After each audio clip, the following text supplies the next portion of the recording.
예수님께서 디베랴 바닷가의 제자들에게 나타나서 고기 잡는 이적을 행하시는 이런 이적을 보여주셨습니다.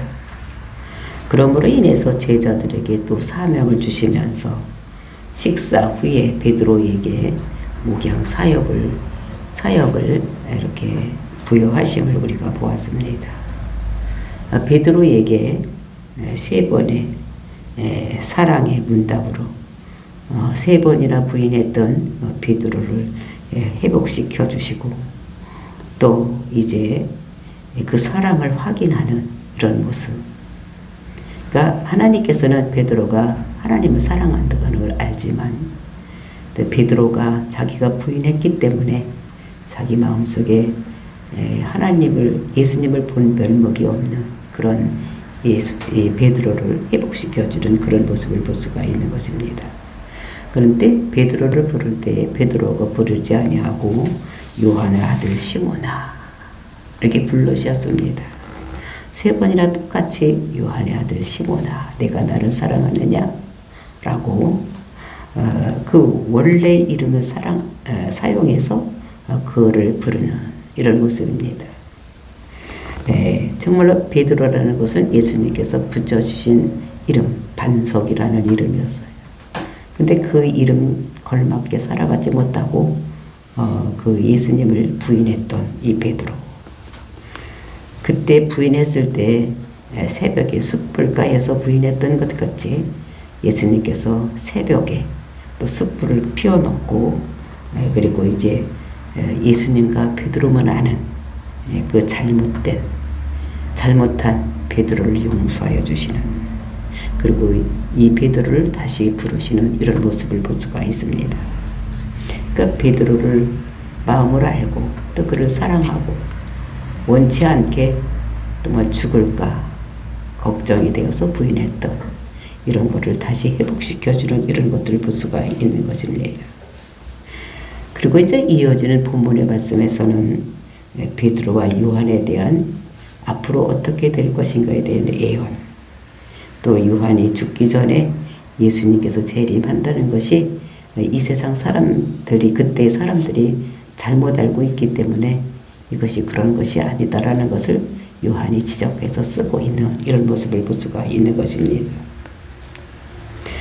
정말로 그와 같은 소문을 또 예수님과 또는 요한과 베드로 이들이 대화 속에서 자기들이 그 예언을 분명하게 소개를 함으로써 그것이 단지 오해이지 결코 진실이 아니다라는 것을 오는 세상의 사람들에게 전하기 위해서 이렇게 하고 있는 것을 볼 수가 있는 것입니다. 정말로 주님께서는 연약한 사람들을 책망하는 것이 아니라 연약한 사람을 다시 불러서 원래대로 회복시키는 이런 모습을 볼 수가 있습니다. 다시 수제자로 불러서 예수님이 없는 세상에서 이 세상에서 제자들의 수장이 되어서 복음을 전하는 베드로가 되게 하는 이런 모습을 예수님께서 정말로 책망하지 아니하시고 다시 그 사람을 쓰시는 이런 모습을 우리가 볼 수가 있는 것입니다. 그러니까 이 예수님께서는 실패한 자들을 버리는 것이 아니라 다시 그들을 재생해서 다시 사용해서 다시 이용하는 이런 아주 천재적인 소질을 가지고 계신 이런 분이 예수님인 것을 우리가 볼 수가 있는 것입니다. 그리고 이제 정말로 이것을 보면서 우리는 재림 때에 어떻게 올 것인가 이런 것들을 깨닫고 또 우리는 시한부 종말론에 빠져들어가지 아니하고 우리에게 주신 사명을 끝까지 감당하다가 주님의 재림을 맞는 이런 저와 여러분이 되시기를 예수님의 이름으로 축원을 드립니다. 18절부터 한 절 한 절씩 알아보기로 하겠습니다. 18절 말씀입니다. 내가 진실로 진실로 내게 이르노니 네가 젊어서는 스스로 띠띠고 원하는 곳을 다녔거니와 늙어서는 네 팔을 벌리리니 남이 네게 띠띠우고 원하지 아니하는 곳으로 데려가리라. 그러니까 베드로에 대한 앞으로에 대한 예언을 이렇게 말씀하시고 있는 것을 볼 수가 있는데 여기서 내가 진실로 진실로 내게 이른다. 내가 진실로 참말이다. 얘가 하는 것이. 그러면서 베드로에게 이제 예언의 말씀을 주시는 것입니다. 네가 젊어서는 스스로 띠띠고 오는 곳으로 다녔지만, 그러니까 이스라엘 사람들의 옷은, 그러니까 우리가 우이 또는 판초같이, 그러니까 긴 위에서부터 내리치기로 옷을 입고 펑펑한 거, 그리고 이제 목만 들어가고 팔만 나올 수 있게 이렇게 만들어진 옷을 그들이 입고 다녔습니다.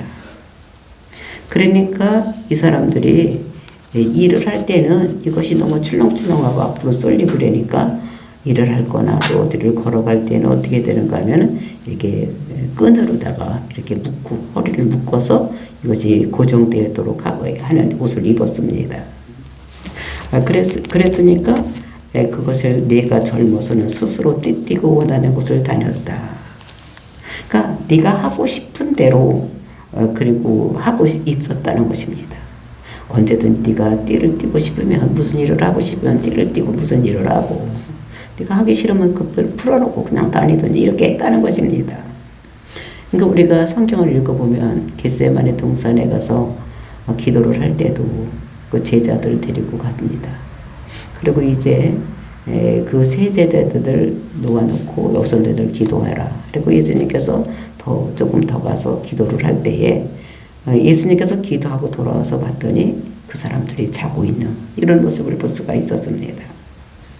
그리고 또 예수님께서는 예루살렘을 떠나지 말아라. 너희들 성령이 올 때까지 예루살렘을 떠나지 말아라. 이렇게 할 때도 그 사람들이 예루살렘을 떠나는 이런 모습을 볼 수가 있어요. 그리고 갈릴리로 가고 자기들이 할 일을 하고 이런 모습을 볼 수가 있는 것입니다. 그러니까 주님이 하라는 것 하지 아니하고 자기들 스스로 하고 싶은 것 하고 사는 이런 제자들의 모습인 것을 우리가 성경에서 볼 수가 있는 것입니다. 그리고 자기가 원하는 곳으로 가는 거예요.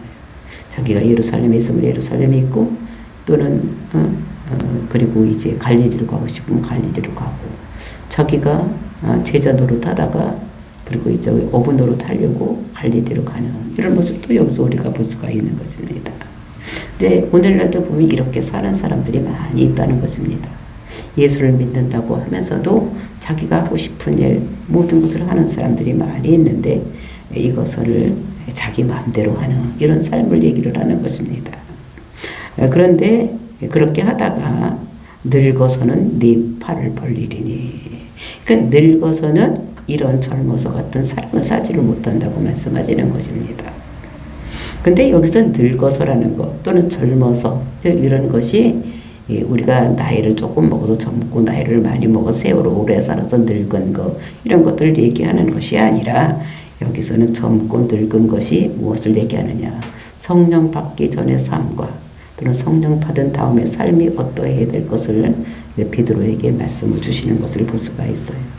그러니까 성숙하기 전과 이 성령을 받으면 성숙한 삶을 살아갔을 때에 어떠한 삶을 살아가는 것 이런 것을 우리들에게 말씀하시는데 그 늙어서는 어떤 삶을 사느냐, 이제 네 팔을 벌리리니 남이 네게 띠띠고 원하지 않은 곳으로 데려가리라.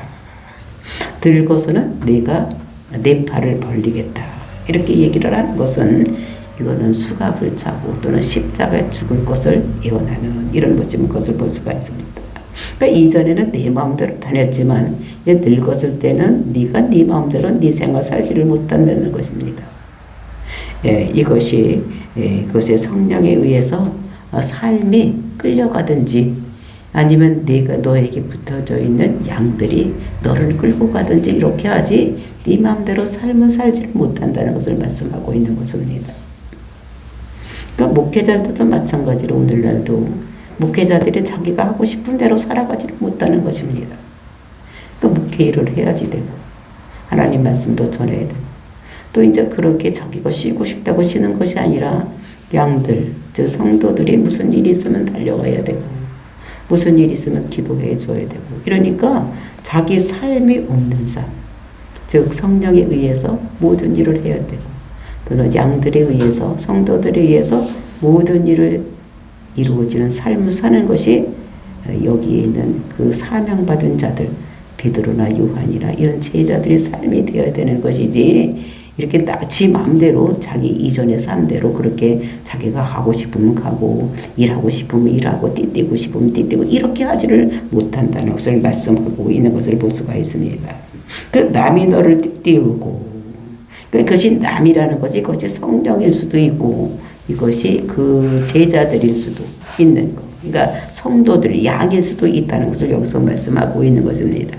그래서 원치 않는 삶을 살게 하겠다, 이런 것은 내가 원하는 곳으로 가거나 또 내가 원하는 삶을 일을 하고 싶은 대로 일하지 아니하게 성령에 내버려두지 않든지, 아니면 양들이 그를 그대로 내버려두지 아니하고 그들이 원하는 대로 끌고 갈 수 있다는 것을 말을 하고 있는 것입니다.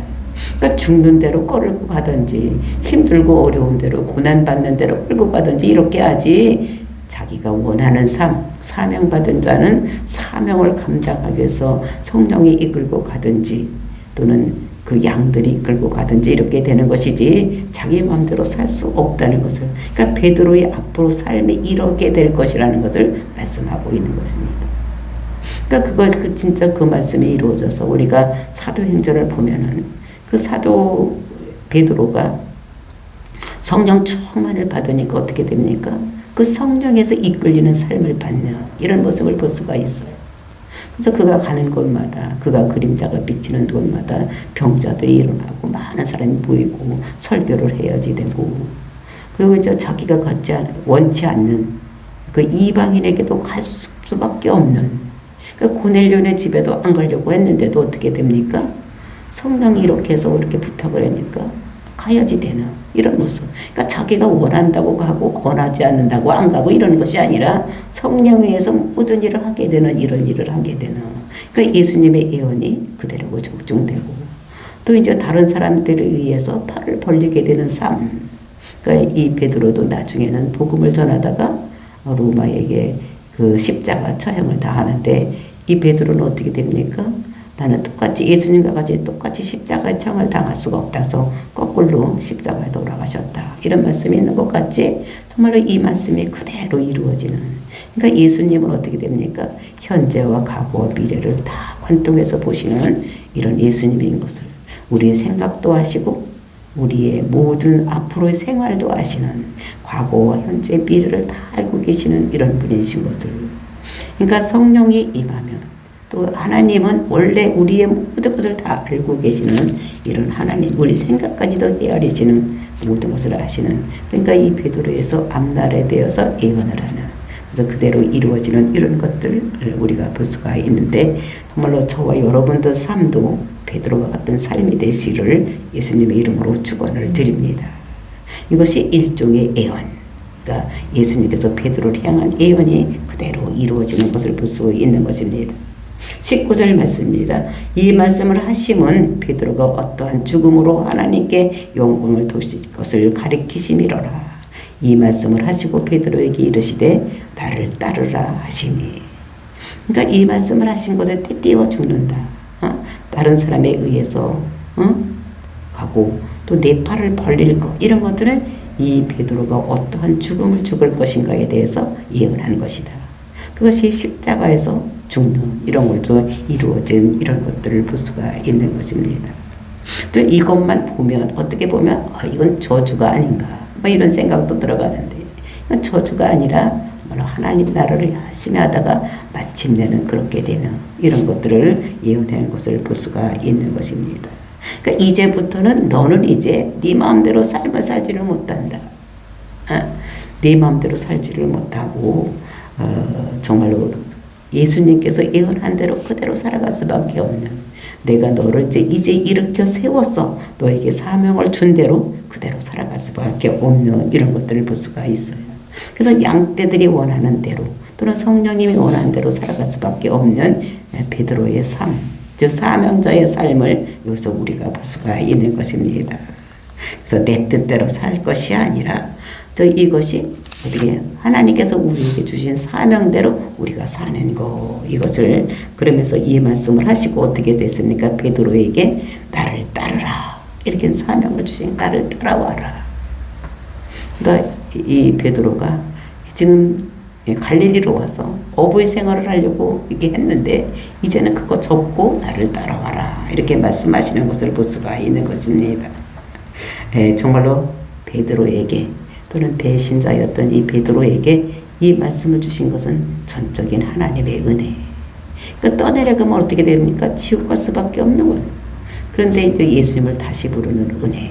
그래서 이 베드로를 다시 부르는 것이 주님의 은혜인 것을 우리가 알고 정말로 이 나를 따르라 이런 말씀이 오늘도 우리에게 동일하게 주시는 말씀인 줄로 믿습니다.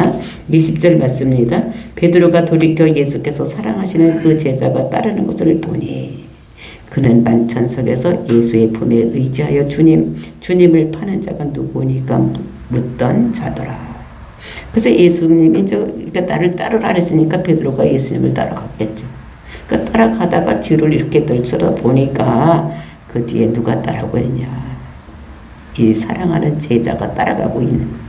아니면 앞에 먼저 따라갔을지도 몰라. 왜냐면 이 요한은 그 촉이 좋고 그 뜻을 바로바로 아는 사람이었기 때문에 이렇기 때문에 그 사람을 보고 저 사람 어떻게 될 것인가 뭐 이러한 아마 그 관심이 또는 어떻게 그 자기가 저 사람이 어떻게 될 것인가에 대한 호기심이 생겼는 것 같습니다. 베드로가 나는 이렇게 된다고 예언을 했는데 저 사람은 어떻게 될 것인가.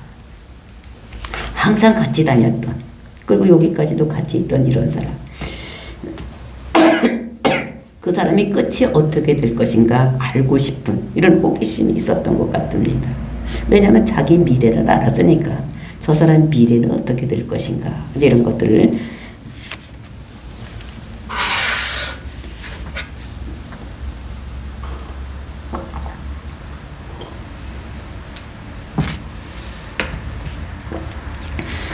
호기심 이래서 예수님께 쟤는요 하고 물어보는 것입니다. 쟤는 어떻습니까? 나는 이렇게 된다는 것이 예언의 말씀을 나에게 주셨는데 쟤는요. 그러니까 알고 싶은 거예요. 그 가까이 있는 사람에게 대해서. 그래서 예수님께서 대답하시는 것이 21절 이에 베드로가 그를 보고 예수께 여짜오되 주님이 이 사람은 어떻게 되겠습니까? 쟤는요 이렇게 물어봤어요. 22절 예수께서 이르시되 내가 올 때까지 그를 머물게 하고자 할지라도 내게 무슨 상관이냐 너는 나를 따르라 하시더라. 그러니까 예수님께서 그에게 대답을 하시는 것입니다. 그 사람을 내가 올 때까지 그를 머물게 한다고 할지라도 내게 무슨 상관이냐. 내가 만약에 그 사람을 오래오래 내가 재림에서 올 때까지 그 사람을 논다고 하더라도 너하고 무슨 상관이 있느냐. 너는 너 할 일만 하면 된다. 이렇게 말하는 것입니다. 근데 이것이 이제 그 당시의 사람들은 이것을 어떻게 됩니까? 예수님께서 올 때까지 재림에서 올 때까지 이 요한이 살고 있다고 이런 말을 하고 있을 때 이 말이 그런 말이 아니다라는 것을 요한이 이제 그 사람들에게 앞으로 올 사람들에게 알려주기 위해서 요한이 이거를 자세하게 쓰는 이런 모습을 여기서 볼 수가 있는 것입니다. 그래서 23절 그러면서 너는 나를 따르라 이렇게 하는 거. 그래서 이것이 너는 나를 따르라 이런 것이 10절에도 나를 따르라 이렇게 했는데 여기서는 너는 나를 따르라 이제 이렇게 다시 한번 반복해서 말씀하시는 이런 것인 것은 그래서 너는을 넣어서 늘 강조를 하는. 그래서 너는 나를 따라오기만 하면 되지 다른 사람에 관계하지 말고 또 다른 사람에게 호기심이나 뭐 이런 거 갖지 말고 너는 그냥 너희 할 일만 따라서 나를 따라오면 된다라고 말씀하시는 것을 볼 수가 있는 것입니다. 그래서 23절 이 말씀을 형제들에게 나가서 그 제자가 죽지 아니하겠다 하였으나 즉 그때에 이 말을 듣고 그 형제는 죽지 않는다고 했다 이런 말을 전해줬기 때문에 그 말씀이 그런 말이 아니라는 것을 하기 위해서 요한이가 그런 말을 쓴 거 이런 것들을 볼 수가 있는 것입니다. 예수의 말씀은 그가 죽지 않겠다 하신 것이 아니라 내가 올 때까지 그를 머물게 하고자 할지라도 네게 무슨 상관이라 하신 것이로라. 그러니까 예수님이 재림에서 오실 때까지 요한이 안 죽는 이야기가 아니라 그때까지 살게 둔다고 할지라도 너하고 무슨 상관이 있느냐. 그러니까 너는 너 할 일만 하고 그 요한은 요한이 할 일만 해야지 되는 것이지 다른 사람들에게 생각하지 말고 관심도 갖지 말으라는 거예요. 그 사역에 대해서는 그러니까 서로 비판하거나 그런 것에 알려고 하지 말고 자기가 부른 그러니까 사람마다 부른 사명이 다 다르기 때문에 그 사명에 철저하게 살아가면 되는 것이지 다른 사람을 생각하지 말라고 말씀하고 있는 것입니다. 그러면서 이제 마지막으로 이 글을 쓴 요한복음을 쓴 이야기를 이렇게 말씀하고 있는 것을 볼 수 있는데 24절 25절입니다. 이 일을 증언하고 이 일을 기록한 제자가 이 사람이라 우리는 그의 증언이 참된 줄로 아느라. 이 일을 증언하고 이 일들을 증언하고 그런데 이 일들이라는 것은 무엇입니까? 위에 있는 바로 그런 말도 되지만 베드로에 대한 예언 또는 그것에 대해서는 이야기도 있지만 이 일들이라는 것은 요한복음 전체라고 생각하는 것이 아마 더 합당하지 않을까 이런 생각을 합니다. 그래서 이 일들 다 증언한 거예요. 왜냐하면 예수를 그리스도라고 믿고 하나님의 아들이라고 믿게 하기 위해서 이 글을 썼다는 것입니다. 이 글을 기록한 제자가 이 사람이라 그러니까 요한이라는 것을 밝히는 것입니다. 예? 이 앞에서는 사랑하니 그 제사 그가 사랑하는 자 뭐 이렇게 얘기를 했는데 이제 그 제자 그러니까 이것이 요한이라는 것을 자기라고 밝히는 것을 우리는 그의 증언이 참된 줄로 아노라. 그러니까 우리는 그의 증언이 참된 줄로 안다고 얘기를 하는 이런 모습을 볼 수가 있는 거죠. 그러니까 참되다, 진짜다. 그의 증언이 모두가 참돼. 그러니까 예수님께서 하신 일을 모두 기록한 것, 요한이 기록한 것이 거짓이 없고 천자도 진짜다, 참이다 라고 얘기를 하는 것입니다. 그러면서 우리가 기록 목적을 앞에서 기록했잖아요. 20장에서. 그죠? 20장에서 2절에 걸쳐서 내가 이 글을 쓴 것은 그가 하나님의 아들이고 그러니까 메시아인 것을 믿어서 영생에 이르게 하기 위해서 이 요한복음을 썼다. 그러니까 그가 메시아인 것, 그 7가지 기적을 다 기록을 했고 메시아만 할 수 없는 이런 기적을 이렇게 해서 그가 메시아고 메시아가 하나님의 아들이라고 그걸 믿어야지만 우리가 영생하고 있기 때문에 요한복음을 기록한 내 이유가 뭐냐? 그 목적이 우리를 예수를 그리스도라고 믿고 하나님의 아들이라고 믿어서 우리가 영생에 이르게 하기 위해서 기록을 했는데 이 기록이 진짜 참이다. 이 증언이 진짜다라고 다시 한번 이렇게 말씀하고 있는 것을 볼 수가 있습니다. 정말로 이렇게 요한복음을 쓴 이유가 분명하다라고 말씀하시고 25절에서 예수께서 행하신 일이 이외에도 많으니 만일 낱낱이 기록된다면 이 세상에라도 이 일이 기록된 책을 두기에 부족할 줄 아노라.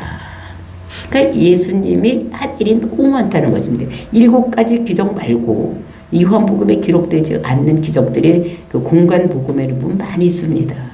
그걸 다 기록하지 아니하고 요한은 그 중에서 7가지 완전하게 메시아라고 증거할 수 있는 메시아만이 할 수 있는 이런 일만 기록되는 거. 물로 포도주를 만들고 그 다음에 왕의 신하의 아들을 고치고 오병이 기적을 일으키고 38년 된 병자를 고치고 이런 거 그런 모든 거 죽은 자를 살아내고 무기를 걷고 그러니까 이 신이 아니면 메시아가 아니면 하나님이 아니면 할 수 없는 일 메시아만이 할 수 있는 이런 것들만 곧 기록을 된 것인 것을 이렇게 말씀하시고 있는 것입니다. 그러니까 이에도 엄청나게 많은 기적이 있는데 그 기록을 다 기록했다면 이 세상에라도 그 기록한 책을 둘 수 없을 정도로 많이 이렇게 했다는 것을 말씀하고 있는 것입니다. 정말 이렇게 해서 요한복음을 기록했다고 얘기를 하고 이 예수님은 어떤 분이시냐 우리가 지금까지 봤을 때 재활용하는 못 쓰게 되는 사람들 그러니까 베드로도 부인하고 갔던 사람을 다시 사용해서 쓰는 이런 분인 것을 우리가 보면서 이 다시 회복시키는데 아주 명수해 주신 분이 누구냐 예수님이시라는 것입니다. 그러니까 우리도 좀 헐물과 죄로 죽었던 우리를 살리고 또 우리가 또 미끄러서 내려갈 때 다시 회복시키는 이런 분이라는 것을 볼 수가 있는 것입니다. 그런데 여러분에게도 이런 은혜가 계속해서 부어지기를 예수님의 이름으로 축원드리고 또 새롭게 되고 또 새롭게 되어서 정말 하나님 나라 일하는데 큰 일을 하는 이런 분이 되시는 이것이 예수님께서 우리에게 은혜를 베풀어 주셔야지만 이런 일을 할 수 있다는 것을 우리들에게 말씀을 하고 있는 것입니다.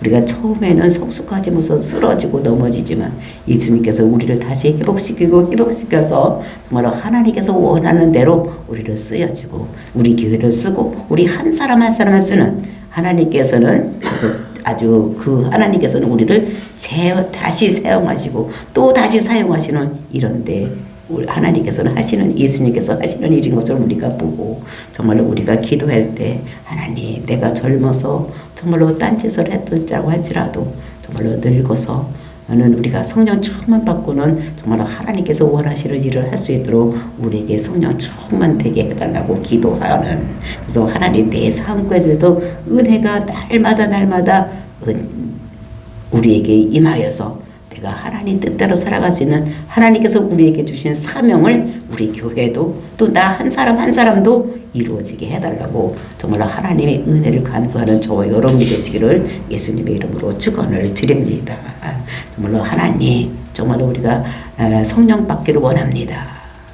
정말로 하나님 말씀 따라서 고기를 많이 잡았던 이 제자들 같이 우리에게도 성령이 임하여 주셔서 많은 이 세상에 사람을 낚는 어비가 될 수 있도록 해달라고 기도하는 여러분 그래서 많은 사람을 낚아서 하나님 나라를 흥황하게 쓰임받는 이런 사명을 감당하게 조금도 부족함이 없도록 해달라고 기도하고 또 이것으로서 우리가 요한복음을 모두 마치게 됩니다.